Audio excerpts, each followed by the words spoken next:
Good morning, everyone. Welcome to the GISS Sea Level Rise seminar. Today we have Dr. Nicole Schlegel. She's a scientist at the NASA Jet Propulsion Laboratory in the Sea Level and System Change Group. And she's a member of the Ice Sheet and Sea Level System Model team and an expert on uncertainty quantification in ISSM. Her research just focuses on assessing uncertainty in ice sheet model projections, and she is responsible for integrating the glacier energy and mass balance surface model in the ISSM model. She also has interest in using NASA remote sensing observations to better constrain uncertainty in model simulations of ice sheet collapse. And Dr. Schlegel is also a member of the MB3 and ISMIP6 ice sheet model intercomparison committees, and a member of the NASA Sea Level GRACE follow-on and pre-fire science teams. Prior to earning her doctoral degree, Dr. Schlegel worked for Raytheon Company, designing software for training simulations. And she earned her PhD in Earth and Planetary Science at the University of California, Berkeley, and bachelor's in computer science from Cornell University. So she will be speaking today on the topic attributing pieces of the pie, detangling uncertainty in ice sheet model projections. So welcome, Nicole. Thank you, Patrick. Very kind of you. Thanks everyone for attending today. I'm going to start out with an obligatory pie chart, which actually these days aren't easy to find. But since it's Pi Day, I thought we could take a look at some examples of the breakdown of sea level contribution, and just point out that land ice is a significant portion of what we're seeing in terms of contribution of sea level change around the world. So here's a wonderful schematic of all the different processes. And I think based on all the different seminars that you have all seen already, you're pretty understanding of all the processes that go in to changing the sea level and how complex it actually really is. But today we're going to talk about land ice, specifically the ice sheets, which are, as we just talked about, currently a significant portion of the contribution to sea level change. Oops, sorry. Okay. So how do we know that the sea level is changing, and how do we know the contributions? Well, satellite data has been available to look at the change in sea level for a number of decades. And we know that we can pretty well understand the rate of the global sea level change rate over time. And as we discussed by a number of international committees now and US National Climate Assessment, land ice has been deemed the largest contributor to this change over time, especially historically. Now this pie is from prior to 2015, and obviously that changes through time. And what I'll be talking about is more of how this might change in the future, especially for Antarctica.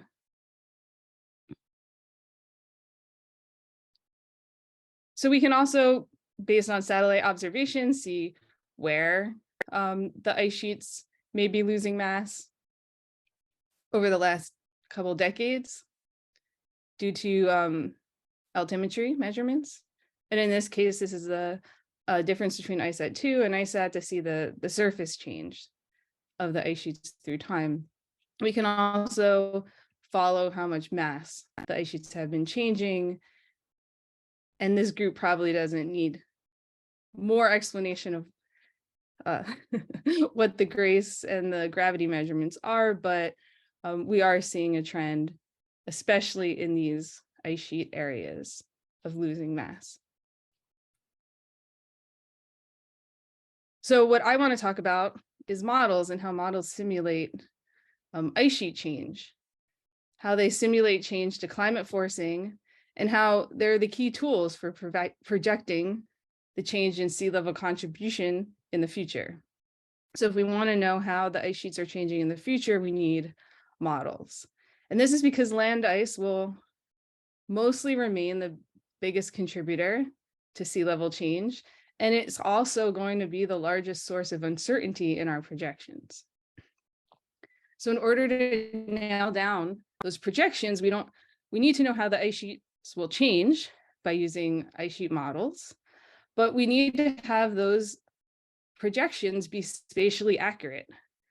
If we want to know where the sea level is going to change and know that with high certainty, we have to know where on the ice sheets the mass will change.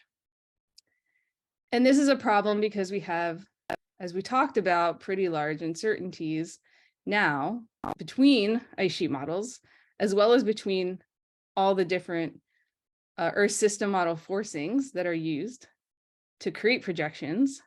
We have complex processes, which we have sparse observations of that aren't yet fully in the models. And then we have some uncertainties in our boundary conditions for the ice sheet models. So one uncertainty that I am going to talk about is the boundary condition at the base, so the basal topography underneath the ice. Now, a large portion of Antarctica's glaciers sit on retrograde slopes, and it's sitting below sea level. And so the ice sheet's significantly vulnerable to changes in the grounding line, which means any change in the grounding line that goes into the interior of the ice sheet contributes to a sea level change. So here on the top, we have this beautiful schematic that explains why an ice sheet on a retrograde slope with an ice shelf, which is being melted from below by the ocean, would be vulnerable to change in grounding line over time if the ice shelf started melting away due to, say, increased ocean melt rates. We have an increased flux from the interior of the ice sheet as the grounding line moves down the retrograde slope toward the interior. In reality, though, it's not as simple as a schematic. We might have something like what's on the bottom, a complex topography with valleys and mountains. And so this is what models are good for. Ice sheet models can help us understand the complexity of what may happen once you start having a retreat or forcing from the atmosphere or ocean that's adds increased melt over time. Okay, so apologies to those who might have seen this before because it's kind of an older paper, but this is a background of how we started looking at uncertainties in 100-year sea level equivalent change from the Antarctic ice sheet using ice sheet model uncertainty quantification experiments. So I wanted to give a little background so you understand where we're sitting in terms of then placing how the bedrock topography changes our projections through time as a comparison. So this very most simple test that we did to start out was to take 4 key model variables, bound them to extreme ranges from present day to what we deemed would be extreme in 100 years, and then conduct a sampling experiment within that range. So here we have a uniform sampling between present day and extreme, and then sample it randomly and run 800 simulations. And we did this 800 simulations for each of these four forcings: ice shelf melt, sliding beneath the ice sheet, ice temperature, and accumulation, and then ran for 100 years to see what the model was capable of giving us in terms of sea level contribution over time. So here are the results where each of these histograms, which I have little arrows pointing to, is a different set of sampling experiments. So we have basically the probability of a certain sea level coming out after 100 years. So you can see we can compare accumulation, ice temperature sliding all on the left-hand side, and they're all much closer to 0 sea level. On the right-hand side of this plot, you have the results in black of all the variables being together sampled. And that's our largest spread, our largest possibility after 100 years of different sea levels. And it's very dramatically spread out. Now, next to it, you have in blue melt only. So that's the ocean melt. And so we can see that ocean melt is a significant portion of the all variables together result that we're getting here. So we can see that the ocean melt can play a significant role in giving us more sea level contribution over time. Not only that, we zoom into melt only and all the variables together, we have this complex response. We have bimodal distribution, mostly driven by this spread and melt. And so it's not as simple as some normal response. So we wanted to look closer into this and better understand what is going on. Why do we have a bimodal distribution? And what does it mean that melt is such a significant forcing in giving us different responses of the ice sheet over these 100 years?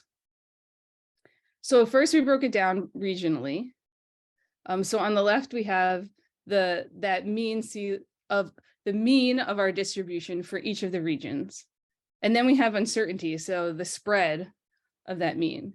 And in many ways, the spread is larger than the actual sea level contribution itself. But we can start to see which regions are highlighted, not surprisingly, areas that are more marine around the edges of the ice sheet, but also West Antarctica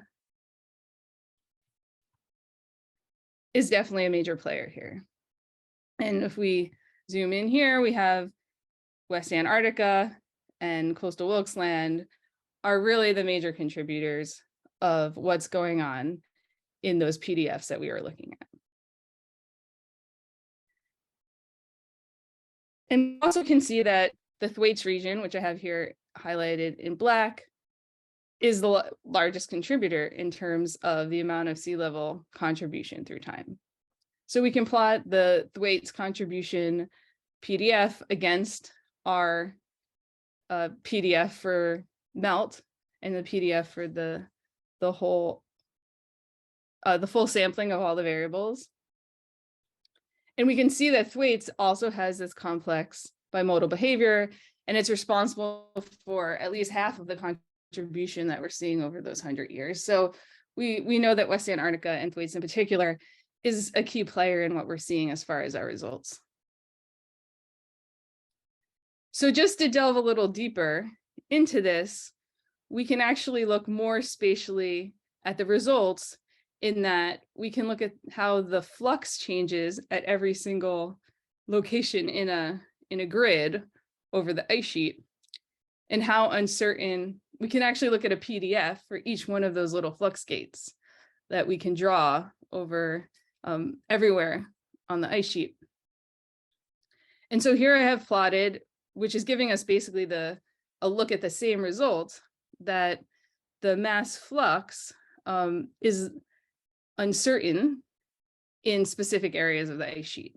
So that means the PDF for these pixels are wide in Thwaites, Pine Island, in the same areas that we had already talked about. So just to give you an idea of what we're going to be looking at in the following plots to try to better understand maybe what's going on dynamically in Thwaites. So here what I'm doing is I'm taking that double hump, our bimodal distribution, and splitting it in half. And then we're doing the same type of plot from that I just showed you earlier, but for all the simulations that are on the left-hand side of the bimodal distribution, all of the ones that are on the right-hand side. And if you compare these two green plots, the area of difference again is Thwaites. So this is giving us more understanding that Thwaites is probably driving the difference between these two bimodal distributions.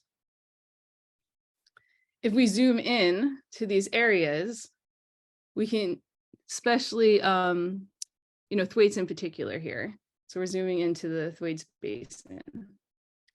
We can see that the right-hand hump has pretty much zero flux up to even 100 kilometers upstream from anywhere that the left-hand hump is showing us that there's mass flux. So this is also giving us an idea that there's some kind of threshold behavior. So all the samples once you get to that right-hand hump, almost all the samples have retreated at least 100 kilometers upstream from what the left-hand simulations are doing. This is just suggesting like a threshold behavior. And so this is a little bit more messy, but here I'm putting in black on the top the negative 1400 meter bed contour. And I have the bed topography for reference on the lower right. And you can see that what this is actually saying in the right-hand hump is that the ice sheet in this area in Thwaites Basin has retreated all the way up into this arm, the upper reaches of Thwaites Glacier. And so it's very deep trough. And so the ice sheet has moved all the way up into this area in all the right-hand parts. And so what's significant about this threshold behavior is that it seems as if Thwaites will retreat in response to this extreme forcing, but then sit around for a while before it gets pushed off into a full retreat into the far reaches, which is representative of this right hump. And it's driven strongly by the bed topography, as we can see that deep trough is part of what seems to be a piece of the pie here. So if we look at the bedrock topography of the entire ice sheet, it's not surprising the areas that we're seeing that are susceptible, because we talked about how retrograde slopes and complex topography are allowing vulnerability to these specific areas. And so here we can highlight them and we can see how complex and deep the topography is in these areas, especially in Thwaites. So here's another regional look at those different regions and the response per the different forcings that we sampled. And all I wanted to point out here is that, again, we have a response in all of these regions due to ice shelf basal melt, which is the blue curve. In almost all of these, actually in all of these, it's responsible for the largest sea level contribution, and also almost all of them the largest spread in how the sea level change might, what kind of sea level change we might get from these different regions. And if we look closer at all the different regions, we compare it against the bimodal distribution that we had originally, you can see that all of these are having some sort of threshold behavior that is related to the melt rates. So the melt rates are in the dashed for all of the specific PDFs for each of these regions. And some of them have a larger or more distinct PDF in a bimodal way than others, but all of them have threshold behavior. And so this is pointing out that we need the models to actually understand this behavior or model it for us, because it's more complex than just a retreat over time that we'll be able to understand without doing a number of experiments on the models to actually understand which areas are most vulnerable and which areas can really get rid of ice in ways that others cannot. Okay, so other experiments that we can do, which I'm going to go into a little bit, is try to understand which bedrock topography is making a difference in our projections. And where might we need to know the bedrock topography and quantify the uncertainty of that bedrock topography better in order to reduce uncertainty in our projections. So just to back up, understanding what the bedrock topography is not a simple task. There's been measurements for 60 years to put together what we have right now, and it's cumbersome. Many different groups from all over the world have put together their observations just to give us what we know today. So what we did is we first started out with a simple comparison. So if we take what we knew about the bed in BedMap 1 in 2001, and we compare that against what we knew in 2013 with the BedMap 2, we can see that actually the addition of all the observations between that time gave a pretty distinct difference. So we learned a lot in that time between BedMap 1 and BedMap 2, which is great for ice sheet modeling and us being more certain about the results. So what we wanted to do is basically repeat what I just showed you, but use BedMap 1.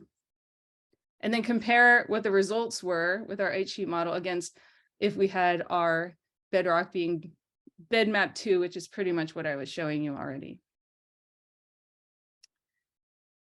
So here are the two different curves. And so we have a curve as if BedMap 1 was our bed map for our ice sheet model experiments versus BedMap 2. And then this very simple result that I'm showing you here, basically it's saying that if it was 2005 and I was using BedMap 1, the results would be about 20% underestimated because I'm using a different bed.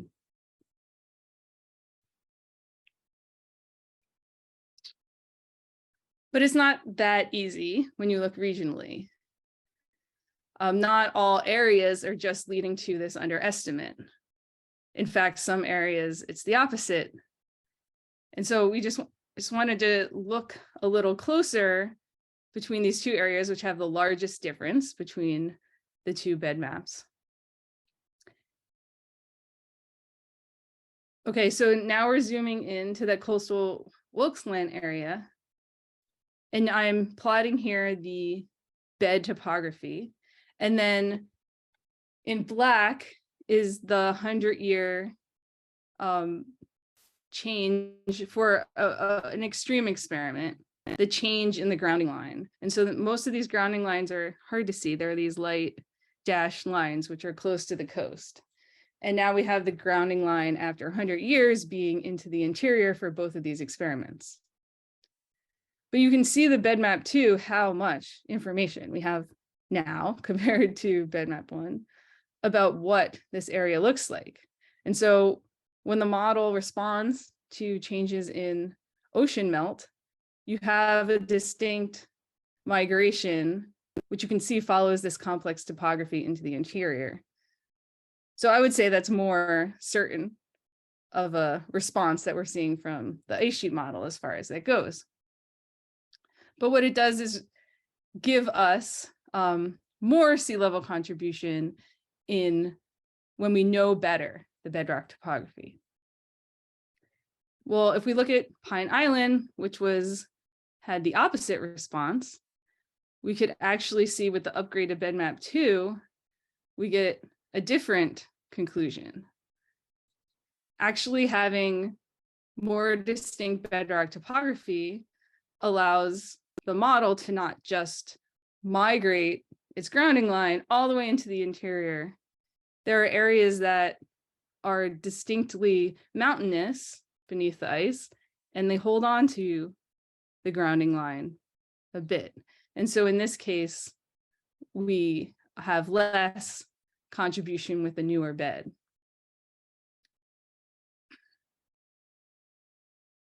So we don't just have the bed map and the pulling together of all those beautiful measurements all around Antarctica. We also have ways to statistical and physical based techniques to put together these observations in a smarter way. And so specifically, Matthew Morlahan at Dartmouth leads the bed machine effort in order to not only pull all these observations together, but use the idea of mass conservation of ice flow to fill a lot of these areas in a smoother way that's consistent with the physics of ice flow. And this is a very important process for ice sheet models, because this means that instead of having a bed that has noise in it that might be because of the tracks or inconsistencies, it takes into consideration that we should only be using a bed that physically makes sense for ice sheet models. And so the bed machine product is fantastic in that the ice sheet models have something to start with. We're not automatically propagating inconsistencies in the bed into the ice sheet models from the beginning. But that doesn't mean that there aren't still errors, especially in between tracks. We still have a significant error, and bed machine comes with estimates of error. And so the next set of experiments that we wanted to look at was, what does this error do to our projections, even if we have a consistent map? So here is another experiment with Thwaites Glacier, and in order to better understand what the implications are of having different bed maps. And so this is a extra simple experiment here. Ice is flowing from the right to the left, and here in black we have our initial grounding line, so everything to the right is grounded. So in these thinner lines, after a 200-year simulation of warming, of extreme warming in Thwaites, this spread that I have here, the 2150, sorry, first we're going to look at 2150. Okay, so in 2150, this spread is the spread of the grounding line difference between two different bed maps and bed topography maps. One, which is a bed topography that has been raised by the error that bed machine gives us, and one that has been dropped by the error.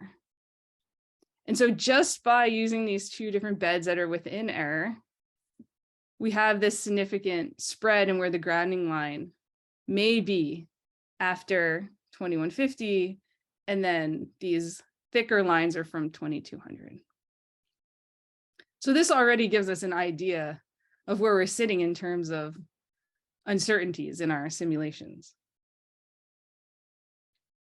We can also do a sampling within the Thwaites Basin. And so we had just had this preliminary sampling where we're changing the bed by a specific percent and running a number of simulations in the Thwaites region so that we can compare it against that ocean melt curve that we had in blue for this region.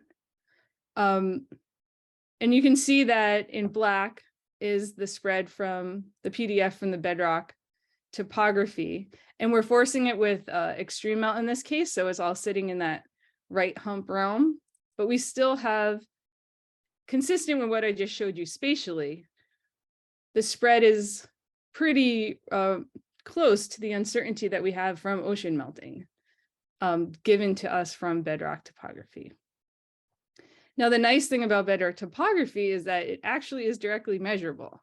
So in theory, this uncertainty in black is reducible to a certain extent, as opposed to many of the other uncertainties I've shown you, which are from, forcing from other models, or from an inference of what the sliding or the temperature of the ice is. This is something we could do something about if we had more observations. So I wanted to just show you on a continental scale. So instead of a hypothetical projection, in this case, we're actually running an ISSM 6 projection. And we are running with that maximum and minimum bed. And here in gray, I have a plot of Antarctica with the areas in black being colored in between the minimum and maximum bed grounding lines. So the areas that are black are vulnerable to a lot of uncertainty in whether or not the grounding line would have passed them over, I believe what I'm showing is the 2200 result here. And again, Thwaites is a significant player, as well as the areas in West Antarctica that we talked about, and other marine areas that have, deep topography around the edges of the ice sheet.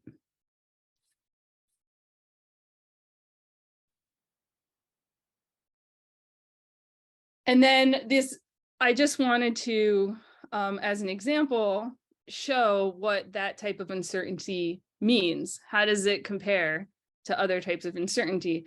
And so here is a plot of a similar projection going to 2300, where in the dashed lines, we have the different results we can get from using the min and max bed.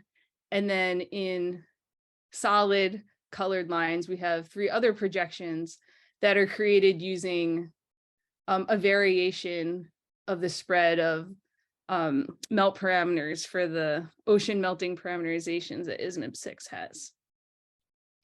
And this melt sampling is definitely a simplification of what that spread would be, because there's also a lot of other forcings that we can use for ocean. But just for comparison, I thought this was interesting to look at. And again, the bedrock topography can rival these other types of uncertainty that have to do with ocean melt. Okay, so the last thing I wanted to talk about is, well, if we know all of that, how can we use models? And that's kind of what I'm interested in, to reduce uncertainty, or at least better understand the uncertainty. And so I have a couple examples of my ideas of how to do that. So the first example of something we can do is use the models to understand where there's a preferential grounding line location across the ice sheet. In this case, we're just going to look at Thwaites, and we take that curve that we sampled for melt. So we have all those different possible retreats going on. And if we take the results, say every 10 years for all of the 200 samples, then we have 1,000 different possibilities of everywhere that the grounding line could sit and hang out. And so on the left-hand side, again, I have the bedrock topography, but on the right-hand side, I'm plotting the probability that the grounding line likes to hang out in certain areas. And so these areas that are a deeper reddish color are areas where the grounding line hangs out for a bit. And so here again, we're highlighting this area, And if you look on the bedrock topography, it is an area where we have a ridge of bedrock topography that sticks up a bit. And again, this is consistent with the area that we saw, which is responsible for creating our double hump. So what we can do with these type of experiments is say, okay, wow, this area is very important in understanding the threshold behavior of thwaites if we're going to do longer term projections. And so we need better measurements. We need really to know what the bedrock topography is in these areas in particular. And that way our models can better give us responses from these threshold positions of the grounding line. So another thing that we were able to do is test things like, okay, so now we know where we might need, say, better observations of bedrock topography, but what kind of resolution do we need? How good does our measurement have to be? And how often do we have to be taking this along track, for instance? So we put together an ensemble of thwaites retreat scenarios where we added synthetic bedrock features within noise, and then ran a number of simulations. And so each of these little dots is a different simulation with different ways of constructing noise underneath Thwaites Glacier. And what we concluded here is that we would need a spatial resolution of about 2 kilometers or less if we wanted to converge on a result through time. So now this, of course, is constrained by the specific simulations that we're running and the resolution that we had and the observations themselves of the bed. But we saw a distinct uptick in how the simulations diverged from a control run once we started adding or subtracting bed topography features that are of size 2 kilometers or more. So we concluded that, well, 2 kilometers is kind of an ideal situation. So full continental coverage at 2 kilometer resolution is ideal, and that would be great. And then the ice sheet modelers would be happy and couldn't complain that they didn't know what was going on under the ice sheet. And the models could do things like respond to all different kinds of forcing change, taking into consideration all that very detailed bed topography underneath. But that is not necessarily realistic. So if you talk to somebody who does measurements, especially on like a satellite level, you're not going to be able to see through the ice everywhere. You're going to have specific errors due to the ice conditions in different places. So one other thing that you can test and to use models to try to better understand this is we can try to test the impact of what having more observations would do to our uncertainty in projections in terms of the certainty that we had related to bedrock topography. So here's an example of a detectable area with measurement error, which I'm not even giving you the what the number is here, but we just hypothetically say we can measure the bed in all these places where blue is a smaller error, a dark blue is a smaller error. How would this impact the spread of our ice sheet model projections in terms of that uncertainty that we were talking about due to bedrock topography? And so if we just took that result, if we just took this and we said, okay, this will replace what we know bedmap 2, so we'll have improved error in all these places that are these nice dark blue, and we replaced it with those errors, and then we reran our example the spread for Antarctica of the contribution to sea level could be reduced. In this case, about, let's say 30% is the result that we got. So that's not nothing, that's great. However, if we used all our tools, especially the model-based inference techniques like the bed machine that we discussed earlier, where we actually can not just use that bed, but put it into a synthesizer that produces a gridded bedrock topography map specifically for ice sheet models that are consistent with ice flow. Now that is a significant reduction. Our estimates with a model suggest that we could reduce the uncertainty by 70%. And that's taking into consideration all these great tools that people like Matthew Morgan have been putting a lot of effort into to help ice sheet models and to really reduce such uncertainty through time.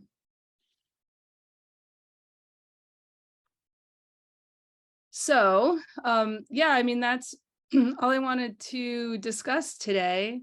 Specifically in terms of ice sheet modeling, I wanted to point out that really data is important, but models and software in order to help improve data and combine it is really key to improving our or having our projections to be more certain in the near future. And this is because the uncertainties and the sources of uncertainties, they vary regionally, they're super complex. So all the effort that's being put into this is well worth it from an ice sheet modeling point of view. Models can also be used on the flip side to run exercises in a way that they can be used as tools to isolate and help give information about where data needs to be taken and where data can most help the models and influence model projections in the future. So in general, we saw that improvements in bedrock topography and better understanding of ocean melt rates and what's going on under ice shelves are really critical. And we saw the areas that are highly susceptible and vulnerable to changes in grounding line through time and hence contribution to sea level on the century scale. And that is particularly the Edmondson Sea, the Ronnie Ice Shelf, coastal Wilkes Land, especially Totten.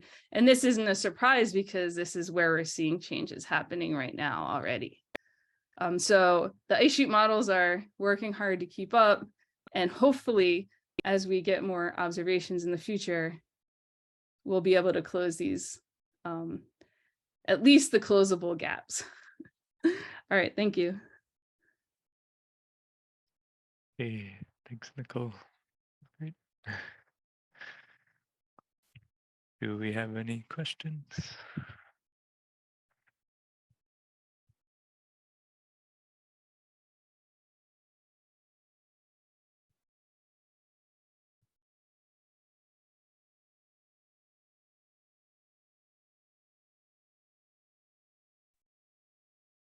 Hi, Nicole. Gavin here.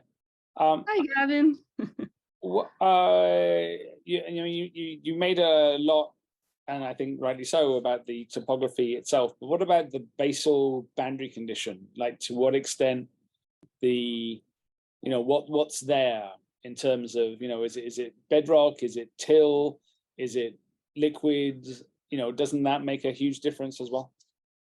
Yeah, I mean, that is really important. And also this is all done with one kind of sliding law. So there are other groups that have done pretty extensive experiments to try to understand how changing the sliding law would also change the grounding line retreat. And it is pretty significant. Let's see, in terms of, okay. In terms of, sorry, I'm gonna fly back here a little bit.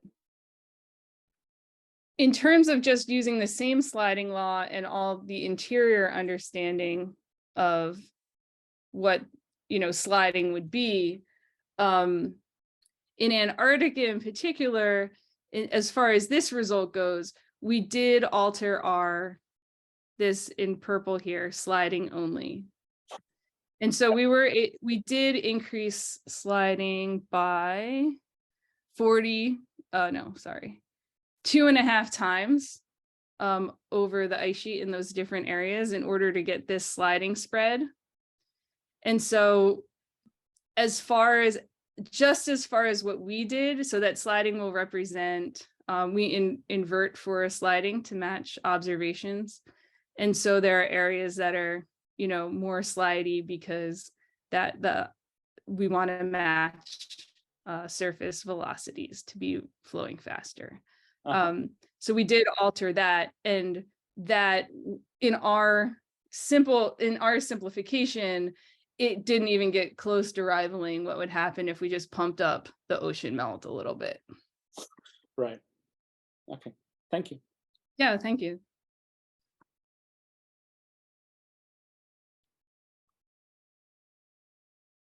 Any other questions?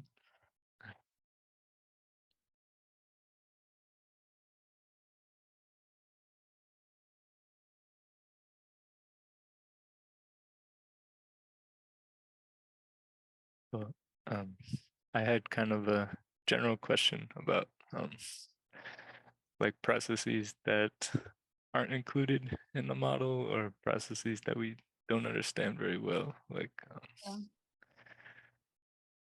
are there things that aren't included that could change the results?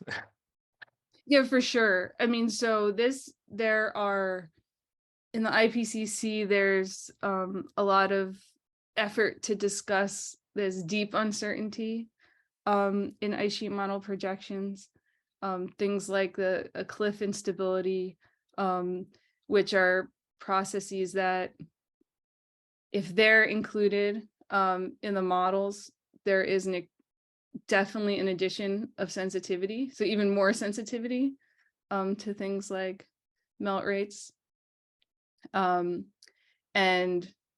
so that's not even, definitely is not considered here. And that's why with the work that the IPCC did is so important in trying to characterize that, yeah, not only do we have the uncertainty that we showed here between the different ice sheet models, none of these ice sheet models included, for instance, that. And so that would add this entire new realm. And I think in the future, there will be the ISSM 6 or ISSM 7 groups will like to include that and add that as an option. This was the first time ice sheet models were actually in an IPCC in terms of giving the dynamic response of ice sheets. Before that, it was always just a calculation of what would happen. So that's something we're going to have to tackle and try to better understand. Usually I try to simplify things first before moving forward and doing that complexity. But I mean, even what Gavin suggested, right? Like, we're just changing the sliding, for instance, where you would really want something like a complex sliding law. But we have, again, this sparseness of observations where even if we did have these models in there, they add even more uncertainty at this point instead of reducing uncertainty. But yeah, that's a struggle that ice sheet models have right now, for sure. But they have right now, but will they always have, right? I mean, there are so many things that we're not going to be able to ever really measure in place, right? I mean, is this level of uncertainty just, in a large part irreducible? That's yeah. I mean, that's a great question. There are a lot of sliding laws out there, so it is possible something like that could be reduced. Yeah, obviously I made this, I put a lot of effort into trying to explain that I think bedrock is a reducible one, for instance. But yes, we do have a lot of irreducible, especially the climate forcing and boundary conditions that we don't yet have observations for. Yeah. Well, that's a good point. Well, it's you know, it's a career path with growth, right? Yes. Until it all goes, at which point there's no point anymore. But that's yeah, we're trying to keep ahead of it. Okay, well, thank you very much for your talk. It's pretty thorough, if a little bit depressing. Oh, But, I was trying to be optimistic in the future. In the at the end. it's hard to be optimistic in this field. Yes, but anyway, thank you very much. Thank you. Nikhil, Can I did ask you a have- short question? Yes. Sure. Hi, Nicole. Thanks for Hi. your talk. So I wondered, now that we see the first fully coupled Earth system models appearing, including dynamical ice sheet models, what is your view on that development, given all the uncertainties that are still there? And how can these models help us in reducing those uncertainties at this stage?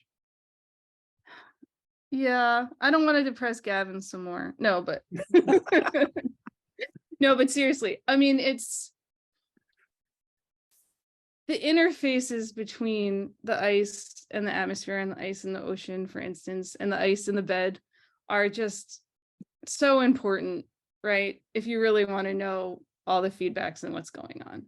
So I think it's super important to get this going and to have this represented in models. In terms of the uncertainty, I think we do have a while before we understand what that means, right? You can start really building the uncertainty because everything's coupled together. And I guess in my career growth, I should start thinking about better ways to really try to understand that and see what we can do in terms of constraining that type of uncertainty. But of course, yeah, without standalone experiments, we have no way of starting out. But yeah, I think that we will have a lot of interesting results, but it is a little overwhelming thinking about the uncertainties that could propagate, for sure. Thank you. Thanks for the nice talk. Thank you.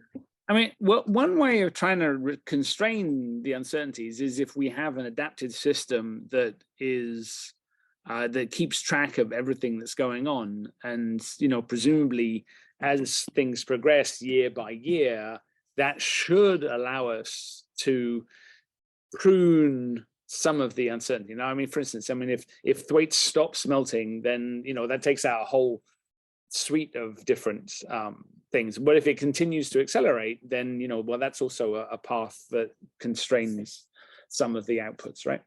So so one question might be is how long would one need to wait to be able to make predictions for 2100, say, that are much narrower in uncertainty than they currently are? I mean, like, are we going to be in a much better position in 10 years time, in 20 years time? I mean, those are, we don't need, it's not clear we need to have the answer right now. But if, for instance, in 20 years time, if you said, okay, well, here are some really big observables that we would be able to then prune that uncertainty away, maybe we'd be in a much better position in 20 years time because more things will have happened. Yeah, I mean, absolutely. I think that is definitely key, right? Well, now that ice sheet modeling community is a player and probably one of the more important players in the IPCC, I'm hoping that effort will be put into those type of understanding. And yeah, I mean, if models from within, if we're designing the coupling and the models to have this way to track, that would be fantastic. I guess the question is, do we feel like that is something that the research community is willing to take on, or that they know how to take on, or if funding is going to be available to really support that type of analysis? I'm hoping so, because I think it's really going to be key to do something like, say, we are in a better position now than we were last IPCC.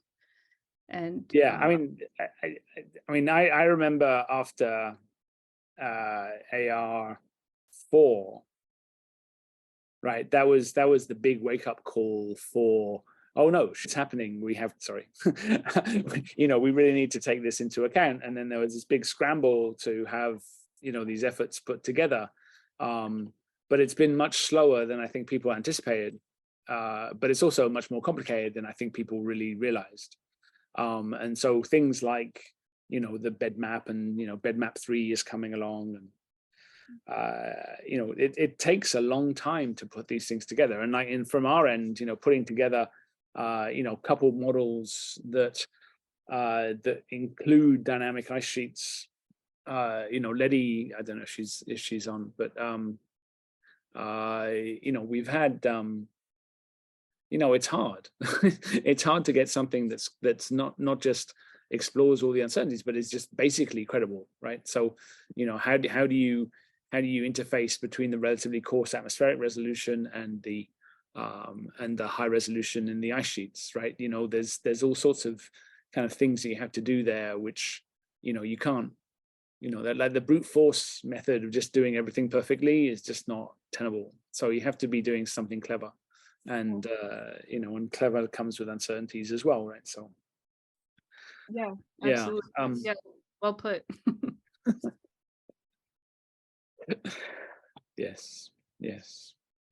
Yeah, and I mean, I think that effort is, I mean, it's a lot of dedicated time, and it does need to be done. And you know, thank goodness there are people working on this now, because yeah, I mean, it took a lot, yeah, as you said, probably took a lot longer than was expected, and it's a lot more complex than we ever thought. But yeah, I mean, I look forward to some really interesting science in the future. Well, yes. I mean, yeah, it's a whole realm that's never really, it's just now starting to be assessed. The coupled models that Mikael was bringing up. I noted very interesting signal in your GRACE time series that the mass loss of Antarctica seems to have stopped and even slightly reversed. Yeah. I think this is because of a large snowfall anomaly, isn't it? Yes. Yeah, I mean, we were at JPL, we were just looking at it with the GRACE team, actually. And yeah, I mean, well, you might know better. I don't know if you've looked at this. Yeah, but there is this, yeah, we were doing some maps. I know the peninsula and East Antarctica definitely got some major mass, and yeah, there's a lot of buzz over that, because actually one of the great uncertainties, which you know, I didn't talk about at all, but you know, this accumulation uncertainty, in this case, we're just doubling the accumulation. But yeah, I mean, in Antarctica, one of the unknowns is whether accumulation will increase. Many models say that it might increase in the future with a warming climate, and the Antarctic Ice Sheet is just a huge reservoir for fresh water. If you dump snow there, unless, you know, it's, you know, blown off, and Mikael knows about this really well, the rest of it will sit there and be there for, you know, hundreds of thousands of years. And so that reduces sea level contribution. And that is, you know, part definitely part of that forcing uncertainty that we're still struggling with. But it's not really a forcing, right? It's a feedback, right? I mean, you're thinking of forcing because you're thinking about that's as true. a standalone model, but these things are not unrelated. So, you know, what seems to be happening is that there's a lot of snow in recent years. Well, that's not unconnected with the fact that the sea ice was really low, right? Yeah. Well, why was the sea ice really low? Yeah, nobody really knows, right? You know, but while it was increasing, you know, for the last couple of decades, you might say, okay, well, now you're going to have less snow, right? And then, but that seemed to also be a function of the meltwater that's coming from the bottom of the ice sheets, right? So the meltwater is affecting the sea ice, the winds are affecting the sea ice. All of these things are affecting the water vapor convergence on the continent, and they're not independent parts of the system, right? So I mean, the reason why we're working towards coupled modeling of all of this is because I think there's a lot to be learned from that coupling, right? That is not actually tractable if you're just looking at the ice sheet on its own, right? You know, so but having that whole thing be coherent is a huge challenge, of course. Yeah, that's a fantastic plug, Kevin, for your work. I love it. Yeah, I mean, like is there any, you know, we talked about this, you know, last month, and we were talking about the gap in the sea level closure, right, between GRACE and the altimeter data. Does this latest update help or make it worse? The update to Well, I mean, GRACE? so you've like, so this big jump in the last year in accumulation on your GRACE picture. Yeah, I think that's relatively new, right? that's a great question. Does that make the problem worse, or does it make it better? I can't remember which way it was. Yeah, I'm not sure. I think, yeah, a lot of analysis is going on right now. I mean, we're at JPL, we're looking at observations a lot. So we're looking at the ice, the altimetry change versus the GRACE change versus models, Right. or reanalysis. And yeah, there is a huge buzz about this because obviously it's something different than we've been seeing. So that's a great question, right? How well are we capturing this? And is it is our gap better in a large precipitation dump year? You know, do we do better or do we do worse? Yeah. Well, I mean, if it all depends on why the sea ice is doing what it's doing, right? Yeah. And that's, we have some thoughts about that, but it's but there's no, I don't think there's any real consensus. I mean, if we are now going to move into an era where there is permanently less summer sea ice, like we've seen in the Arctic, then that changes your projections for Antarctica quite dramatically, right? Whereas, if for some bizarre reason the sea ice continues to be maintained because of stratification changes or something, then that gives you a very different projection for what's going to happen in the future. Yeah. Right. Anyway, we're not going to solve that this afternoon. Thank you very much again for your talk, and we look forward to interacting with you some more. Yeah, thanks, Gavin. Okay. Great.